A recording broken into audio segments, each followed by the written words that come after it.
今回は、リクエストいただいていた、タミヤの106式、機動戦闘車を作成いたします。10式戦車を作って以来の、陸上兵器だな。で、今回、10式と使う色が同じということから、せっかくなので、タミヤのラッカーを試してみたいと思います。違いが出るか否か気になるところだな。さて、キットの中身です。車体のパーツの大きさが目立つな。平面部分も多いです。タイヤは、ゴム製なんだな。キャタピラよりは手がかからなそうです。細かいパーツも盛りだくさんです。タイヤが8本あるから、それにつられてサスペンションやら、細かいパーツが増えてる感じかな。それでは、作成して参りましょう。って、いきなり地味な作業だな。操縦手用ハッチのクリアパーツです。それから、車体後部のランプ部分など、内側にはめ込むパーツの塗装を済ませます。後からじゃ濡れないからな。クリアパーツをはめ込む部分の表側を、先に塗装しておきます。はめ込んだ後じゃ、死ぬほど塗りにくいからな。そして、クリアパーツをはめ込み、ランプ類のパーツもはめ込んだら、車体を組み上げていきましょう。まずは、車体の上下の貼り合わせだな。そして、側面のパネルをはめ込んで、車体後部のリアパネルや、フロントパネルを組み付ければ、車体の組み立てはおおむね完了です。組み立てた後に、クリアパーツが取れたら大変だな。強い力を加えないよう注意です。それでは、塗装を始めたいと思います。車体仮面は、オリーブドラブで塗装だな。陸上自衛隊の専用色ですね。しかし、車体仮面は、完全な平面が多いので、塗装難易度が高いです。多い上に広いからな。次は、車体上面の塗装だな。まずは、茶色の方の塗装か。塗装図とキットを交互に見ながらの塗装です。なるべく柄を忠実に再現したいところだな。そして、緑側の塗装を進めます。茶色になってないところを、塗りつぶすだけだから、比較的に楽になってるな。大きくはみ出したりしないよう、注意することは最低限必要です。まあ、それも塗り重ねる中で、修正が可能だよな。そうですね。1回目の塗装結果です。まあ、こんなもんかな。こんなもんですね。なんだ、その評価は、お互い様です。とにかく塗り重ねが必要だな。おっしゃる通りです。それでは、2回目の塗装開始です。陸上自衛隊の色は、塗りやすい部類だよな。いつもであれば、少ない回数で完成に持っていけますね。今回、タミヤの塗料を選択したわけだが、その点は、どうなんだろうね。そうですね、瓶に入っていた塗料が、薄めだった感がありますね。それをいつも通り、5倍希釈してしまったので、薄すぎる状態になってしまったかもしれません。そいつが悪影響を及ぼさないといいけどな。そうですね。ただ、今は、塗装を重ねていくしかありません。2回目の塗装の結果です。薄すぎると言っていた割には、まあ、問題なさそうな感じだな。上面に関しては、そんな風に見えますね。ただ、仮面は、この通り、ハケの跡がかなり見えますね。まあ、塗り重ねだな。進めていきましょう。というわけで、3回目の塗装だな。いつものオリーブドラブなら、ここで、終わりが見えてくるんだが、今回は、まだまだ回数がかかりそうだな。迷彩色の茶色の方は、下地の色が似ていることもあって、なかなかいい具合にも思えます。迷彩色の緑の方は、まだ、下地が見え隠れしているな。そうですね。4回目くらいでフィニッシュしたいんですが、どうでしょう。3回目の塗装結果は、緑は、思いのほか、よく発色しているんじゃないか。そうかもしれませんね。仮面のオリーブドラブは、まだまだかかりそうですね。車体仮面は、下塗りをした方が良かったかもな。そうですね。もっと早く、下塗りの有効性を学んでいればよかったですね。茶色の方は、塗面破壊などをしない限り、問題ない状態ですね。緑の方は、角張ってるところなんかの、塗料が乗りづらいところを重点に、抑えていけば問題なさそうだな。4回目の塗装結果です。若干、ブラシ痕が見えるな。塗料が薄すぎることに、起因しているのかもしれません。念のため、もう一回塗装しておきましょう。オリーブドラブもだいぶ発色しましたが、まだあと数回の塗装が必要ですね。オリーブドラブは、平面かつ、希釈しすぎの二重苦だな。塗装回数が増えるのは、問題ないです。最終的にムラが消えてくれるんでしたらね。迷彩色の方は、蹴りがつきそうでよかったな。クレオスのムア、コアと比べても、違和感なく塗れてますね。ミスターカラーとは匂いが違うよな。少しマイルドな感じですかね。どっちも臭いことには変わりないがな。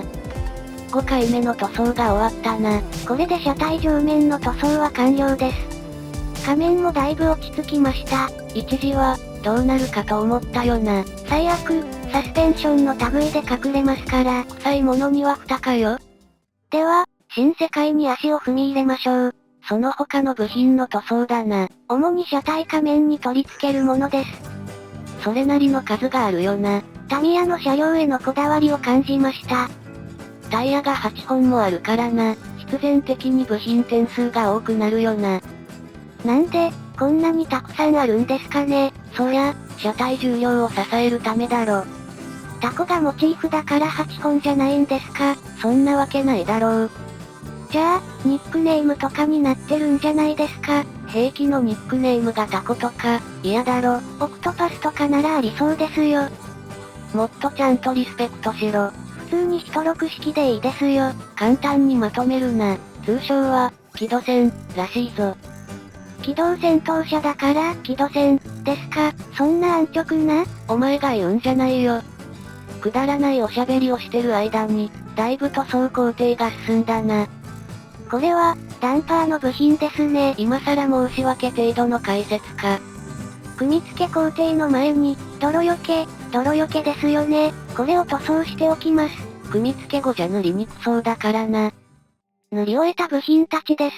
やっぱりたくさんあるな。これだけ詰まってて、お値段4000円以下で買い求められる、タミヤ驚異のテクノロジーです。そんな、独立戦争仕掛けそうなことは置いておいて、ある程度組み上げると、こんな感じだ。割と落ち着きましたね。本格的な組み付けの前に、汚しをしておきたいところです。いろんなものを取り付けた後じゃ、筆が届かなくなるからな。こういう作業シーケンスを考えるのが、プラも作っていて楽しいところでもあります。順番を間違えたら悲劇だけどな。工程を考えるところで、プラモの出来の良し悪しが、だいぶ決まるのかもしれませんね。そうこう言ってる間に、サスペンションの取り付けが進んでるな。いよいよメカっぽくなってきましたね。完成が待ち遠しいです。さて、8本のタイヤを取り付けるための、アップライトを組み付けて、タイヤを取り付けてしまいましょう。タイヤは、軽快に回転します。だんだんと出来上がってきましたね。次は、砲塔の製作だな。はい、後半戦突入ですね。砲塔を組み上げるにあたって、車体と同様にクリアパーツなどを、先に組み付けます。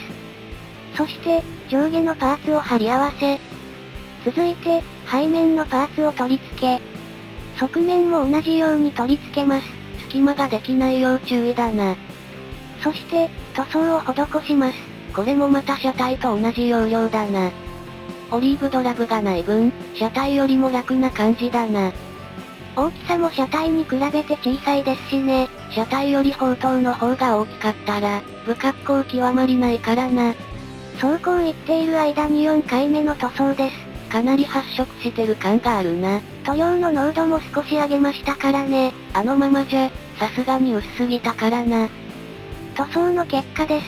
申し分のない結果かな。ブラシ痕が若干残っているので、気になるところは面相筆で押さえておきます。では、その他細かなパーツの塗装です。逆に言えば、あとは細かなパーツしかない。そういうことだな。峠を越えたみたいに言ってますが、細かいパーツは細かいパーツで、気の抜けないところもありますよ。塗り分けが必要な部分は、確かにそうかもしれないな。だけど、さっきから、一色で済むものばかりだな。大丈夫です。ラスボスみたいなのが控えていますから。そういうのは控えていない方がいいんだけどな。でも、あるものはしょうがないです。というか、どんどん対象が小さくなってくな。いえいえ、まだ割と大きな部品もありますよ。これは、車体側面のパーツだな。砲身といった大きなパーツも残っています。そういえば、まだ塗装してなかったな。地味に迷彩で塗らないといけないです。で、待ちに待った乗員の塗装です。これが、最後のボスみたいなやつかな。迷彩服の塗装ですね。面装筆で少しずつ塗料を置いていきます。まずは、太めの面装筆だな。4色の迷彩色を二回り塗装したら、小さな面装筆に持ち替えて、さらに塗装を続けます。ちょっと迷彩服っぽくなってきたかな。一丸式を作った時より、うまくできれば嬉しいところです。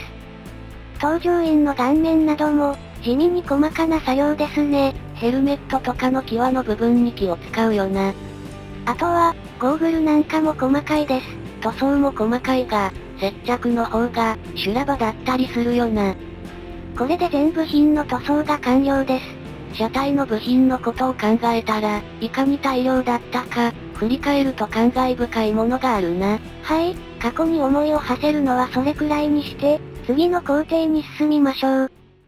次の工程は、デカール貼りか。比較的少なめなので、ほっと一安心です。余分な余白をできるだけ排除します。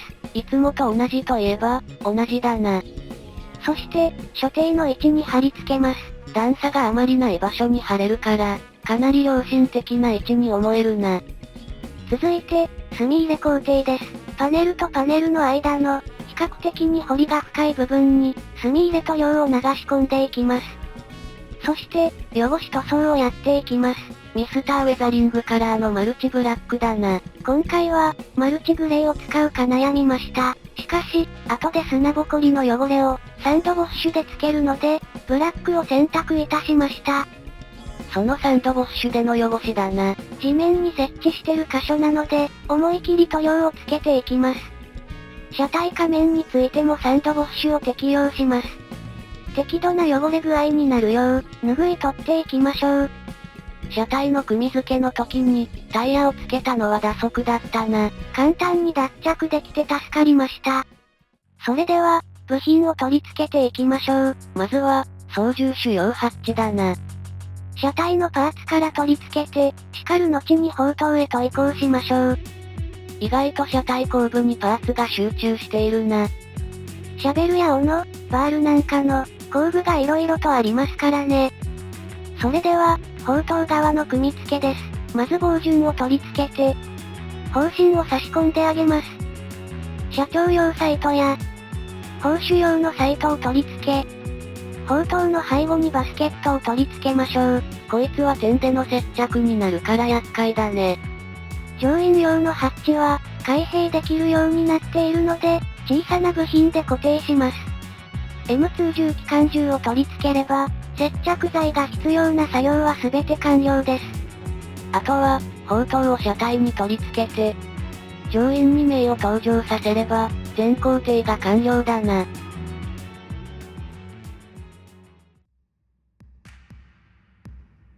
ストロク式機動戦闘車の完成です。全長 8.45 メートル、戦闘重量約26トン、乗員4名で運用する最新の戦闘車両だな。右前から見るとこんな感じです。このライフル砲は、10式戦車に比べると、若干小口径みたいだな。足回りが利体じゃないゆえの、重量軽減のためですかね。動画の途中でもご覧いただきました通り、タイヤが稼働するので、こんな感じで手転がしで遊べます。やりすぎると壊れそうだな。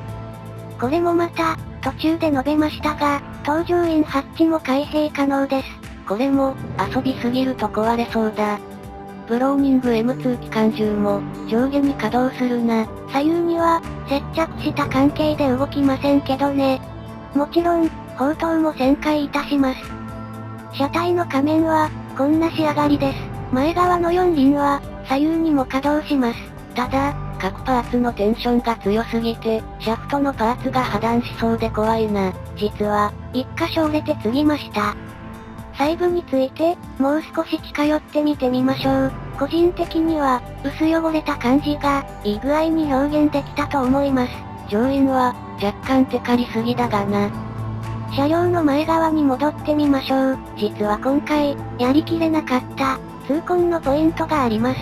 マズルブレーキの表現ができていません。一回、穴開けをしたのですが、あまりにヘボすぎて埋め戻しました。この点は、改善してまた報告したいと思います。車体後部は、このような感じです。工具やなんかが、色々搭載されているのは、ワクワクしてくるんだよな。ブレーキランプなんかもお気に入りです。さて、10式戦車と並べてみましょう。色合いは、ミスターカラーの方が暗めなんだな。あと、ミスターカラーは、半光沢、タミヤは、艶消しという違いもあります。どちらを使うかは、好みで決めて問題ないように思えるな。もう少し近づいてみると、このような感じになります。ご覧の皆様の参考になると嬉しいです。さて、106式機動戦闘車、いかがでしたでしょうか。個人的には、キットの完成度も高く、課題はあるものの、満足のいく仕上がりになりました。それでは、これからも皆様のリクエストに基づき、アンケートで決まったものを、鋭意作成していきますので、よろしくお願いします。独断と偏見でチョイスしたものを作ることもあるけどね。そして、いつもコメントいただく方、高評価いただく方、ありがとうございます。長い時間のご視聴ありがとうございました。また、次回も、よろしくお願いいたします。